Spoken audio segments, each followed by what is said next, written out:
Hi welcome back to my channel అండి. నేను మీ భారతిని కొత్త అప్డేషన్తో మీ ముందు వచ్చాను. ఈరోజు గత 2 రోజులుగా మా ఊర్లో గంగ జాతర అనేది ప్రారంభమైనది. అది మంగళవారం, బుధవారం.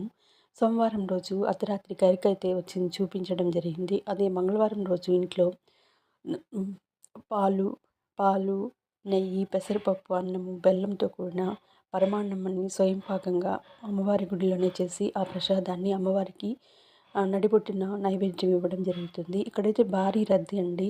విపరీతమైన రద్దీ వల్ల మేము క్యూలోకి వెళ్ళిన 1 అవర్ తర్వాత బయటికి రావడం జరిగింది. అలా ఇక్కడ ముందు రోజు అమ్మవారి ముందు కోళ్ళని కానీ, మేకలను కానీ బలి ఇవ్వడం జరుగుతుంది. అదేవిధంగా మిడ్‌నైట్‌లో నడిగంగని ప్రతిష్ఠించడం జరుగుతుంది. అంటే అమ్మవారిని చక్కగా తీర్చిదిద్ది అమ్మవారిని నడి నడి రోడ్డులో నడి వీధిలో అమ్మవారిని ప్రతిష్ఠ చేసి అక్కడ కూడా బుధవారం రోజు పూజలు అనేది చేయడం జరుగుతుంది. ఆ పూజ చేసేటప్పుడు కూడా మేకల్ని, కోళ్ళని కూడా బలిస్తారు. అదేవిధంగా ధూపదీప నైవేద్యాలతో అమ్మవారికి కొబ్బరికాయతో అమ్మవారిని సమర్పణిస్తారు. అదేవిధంగా నడిగంగమ్మ వీధిని అమ్మవారిని ప్రతిష్ఠించడం చేసిన తర్వాత దానికి కూడా కుంభం అనేది వేస్తారు.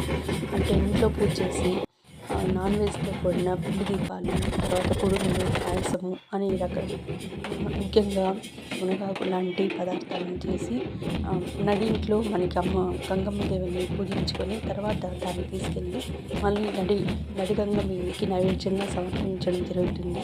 ఈ విధంగా మా ఊర్లో మంగళవారం, బుధవారం రోజు సంవత్సరానికి ఒకసారి శ్రావణ మాసంలో మా ఊర్లో అయితే జాతర చేయడం జరుగుతుంది. మీ ఊర్లో ఏ మాసంలో జాతర చేస్తారో నాకు కామెంట్ బాక్స్లో తెలియజేయండి.